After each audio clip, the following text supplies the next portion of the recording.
Ao tocar na solda do navio, o homem percebeu algo terrível, mas não falou abertamente sobre isso. Apenas sugeriu que Frank fosse verificar uma rachadura no papel do convés. Frank parecia já suspeitar do perigo, e no caminho para o convés, ainda alertou os tripulantes para tomarem cuidado. Naquele momento, o navio petroleiro Pendleton estava sendo sacudido pelas ondas do mar agitado, onde até o menor balanço tornava impossível ficar em pé. Enquanto Frank subia para verificar o convés, o engenheiro-chefe Siebert decidiu avisar o capitão por telefone para reduzir a velocidade, temendo que o casco recém-soldado não suportasse o impacto das ondas. Contudo, o capitão ignorou o aviso e desligou o telefone, insultando Siebert. De repente, o navio colidiu com uma onda de dezenas de metros, fazendo um barulho ensurdecedor. Frank nem conseguiu chegar ao convés e precisou retornar ao interior do navio. Siebert tentou novamente contactar o capitão para insistir na redução da velocidade, mas o pior aconteceu no momento seguinte. A soldagem não resistiu e se rompeu. O forte impacto da onda sacudiu todos a bordo. Quando tudo pareceu se acalmar, o telefone da ponte de comando já não funcionava. Siebert enviou um tripulante chamado Chuda para alertar o capitão pessoalmente, informando que uma rachadura de 5 metros havia se formado no casco traseiro e que se eles não alcançassem a costa, o navio poderia afundar a qualquer momento. Chuda abriu a porta e começou a caminhar em direção à ponte, enfrentando as ondas e o vento feroz que ainda permitiam alguma passagem.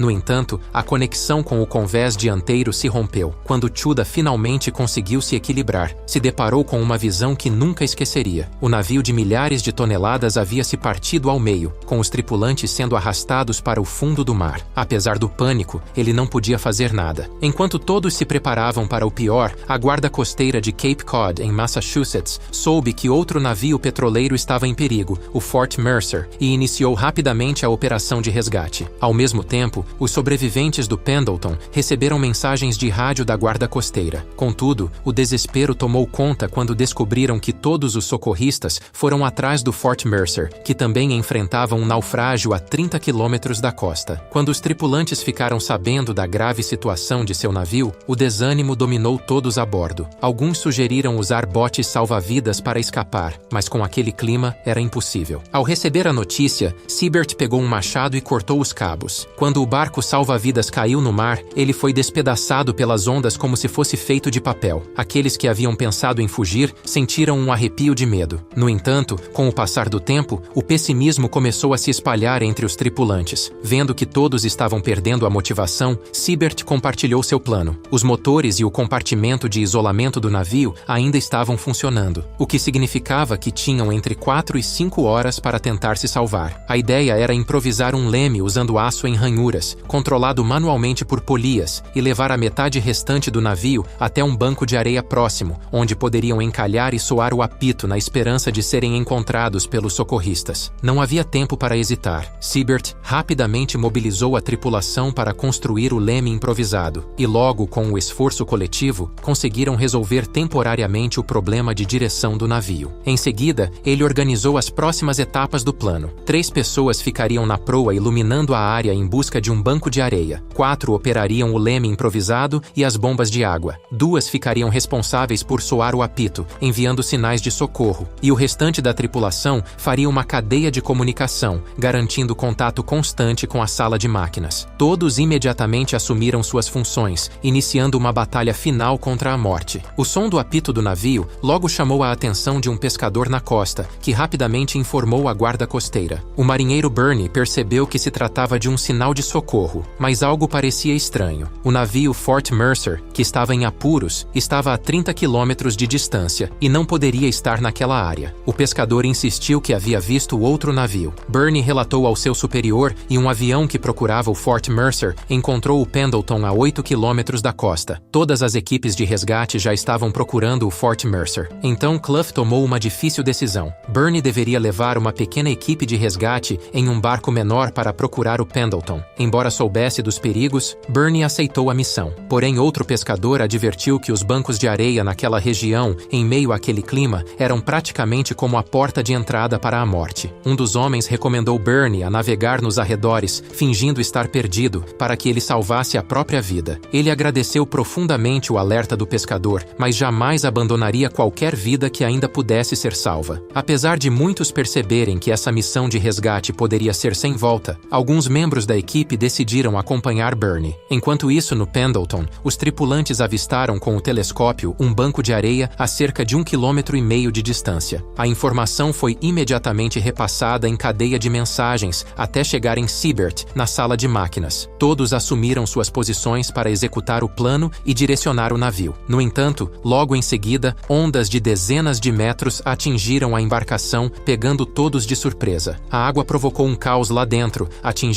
várias pessoas e danificando várias coisas. A água invadiu os compartimentos e Seabird tentou reduzir a velocidade, mas isso fez com que o navio perdesse a oportunidade de encalhar no banco de areia. Observando as ferragens ao redor, Seabird teve uma ideia ousada. Ele ordenou que os tripulantes usassem correntes para fixar novamente os assentos e planejou um giro de 30 graus em 2 minutos, o que daria menos de 50% de chance de alcançar o banco de areia. Todos sabiam que essa poderia ser sua última chance. As ordens foram transmitidas até a sala de máquinas, e Seabird, em um movimento arriscado, colocou o navio em marcha ré, usando a força das ondas para empurrar a metade restante da embarcação. À medida que as correntes começavam a puxar novamente, o navio seguiu em direção às ondas gigantes. Quando o navio atingiu a areia, as pessoas tiveram que tomar cuidado para não serem atingidas pelos instrumentos. Depois do tremor violento, os instrumentos a bordo ficaram fora de controle, mas milagrosamente, o navio conseguiu parar no banco de areia, tornando-se uma espécie de rocha imóvel em meio à tempestade. Tudo o que restava agora era esperar e torcer para que fossem encontrados e resgatados. Do outro lado, Bernie já havia embarcado com sua equipe de resgate, composta por 4 pessoas. Segundo seus cálculos, a corrente marítima teria levado o navio a 10 quilômetros dali. Preparados, eles partiram em meio ao mar agitado. Inicialmente, a navegação parecia tranquila, mas logo ouviram o som das ondas batendo no banco de areia. Então, uma onda gigantesca avançou rapidamente em sua direção. Eles seguiram adiante e conseguiram passar por cima da onda, mas quase foram naufragados. Logo em seguida, o barco de resgate foi engolido por uma onda gigante, e em poucos segundos, os 4 tripulantes sentiram o terror do oceano. Para piorar, a bússola foi arrastada pela água. Antes que pudessem processar o ocorrido, outra onda ainda maior veio em sua direção, mas não os impediu. Após sobreviverem por pouco a 3 ondas gigantes, Bernie percebeu que se continuassem avançando de maneira descontrolada, poderiam nem chegar a ver o banco de areia e acabariam afundando no mar. Ele então mudou de estratégia, conduzindo o barco a favor das ondas. A 4ª onda foi vencida com sucesso, seguida pela 5ª, mas a 5ª os engoliu completamente, barco e tripulação. Quando emergiram do mar, finalmente haviam superado a parte mais perigosa do banco de areia, mas sem a bússola, estavam perdidos em meio ao vasto oceano. Quanto mais adentravam no mar, a tempestade e as ondas pareciam uma fera enlouquecida, pronta para despedaçá-los a qualquer momento. A tempestade ficava cada vez mais intensa, e os tripulantes sugeriram a Bernie que voltassem, afirmando que já haviam feito mais do que o suficiente. Porém, ele se recusou a desistir, decidido a salvar os sobreviventes. À medida que o tempo passava, a pressão psicológica aumentava, e até mesmo Bernie quase cedeu ao desespero. Nesse momento, ele ordenou que ligassem o holofote, e para a surpresa de todos, a metade do Pendleton apareceu à frente deles. O enorme navio, com as luzes completamente apagadas, parecia um cemitério gigante em pé no meio da tempestade. Quando já acreditavam ter chegado tarde demais, luzes surgiram no convés, seguidas por várias pessoas se aproximando. Nesse instante, sentiram uma emoção como nunca antes. Os sobreviventes começaram a baixar uma escada de emergência para embarcar. No entanto, o barco de resgate foi projetado para suportar apenas 12 pessoas, enquanto o número de sobreviventes no Pendleton era 33. O pequeno barco não seria capaz de salvar todos, mas Bernie ignorou o limite e começou a resgatar os tripulantes um a um. Eles não tiveram escolha a não ser pular na água, mesmo com o mar bastante agitado. Conforme mais sobreviventes subiam a bordo, o Pendleton começou a encher ainda mais de água. Os tripulantes estavam prestes a embarcar, mas o navio sofreu um deslizamento e uma sacudida violenta, fazendo uma pessoa cair no mar. Logo em seguida, ele foi brutalmente arremessado contra a ferragem pela força das ondas, e em pouco tempo, ele já havia perecido no mar. Contudo, os que restaram não tiveram tempo para lamentar. O Pendleton continuava deslizando cada vez mais para o oceano, e o problema era ainda maior. O barco de resgate já estava sobrecarregado, mas ainda havia umas 8 pessoas no navio. A equipe sugeriu que Bernie levasse os sobreviventes a salvo primeiro e depois voltasse para resgatar os restantes. Porém, Bernie declarou firmemente: ou todos iriam viver, ou todos iriam morrer juntos. Sem mais discussões, emoções, os tripulantes foram à proa para ajudar os últimos sobreviventes. O engenheiro-chefe Siebert foi o último a embarcar. A metade restante do Pendleton, que sustentou tantas vidas, finalmente cumpriu sua missão e afundou lentamente nas profundezas do mar. No entanto, o verdadeiro perigo ainda não havia terminado. Observando os sobreviventes que conseguiu resgatar, Bernie enviou uma mensagem por rádio à guarda costeira. Quando os superiores souberam que ele havia salvado 32 pessoas, ficaram incrédulos, mas não puderam oferecer ajuda, pois a equipe de resgate havia perdido a bússola. Bernie não teve escolha a não ser deixar o pequeno barco seguir a corrente marítima. Enquanto decidiam arriscar mais uma vez, moradores próximos começaram a levar seus carros até a beira da praia, iluminando o oceano com os faróis para guiar Bernie e os sobreviventes. À medida que o tempo passava, a fome e o cansaço tornaram a luta pela sobrevivência ainda mais difícil, e a sensação da morte iminente assombrava a todos. Apenas Bernie, carregando o peso das esperanças de todos, resistia ao frio implacável. Quando ele estava prestes a desmaiar, vislumbrou à distância luzes acolhedoras. Sem gritos de vitória ou celebrações, todos se sentiram tomados por um alívio silencioso e a alegria de terem sobrevivido. A pequena embarcação, que era insignificante diante do vasto oceano, conseguiu resgatar 32 sobreviventes, além de Bernie e os outros 3 tripulantes da equipe de resgate. Este filme é baseado em uma história real. Pela sua coragem heróica, Bernie e sua equipe foram agraciados com a Medalha de Ouro de Salvamento. E assim termina o filme.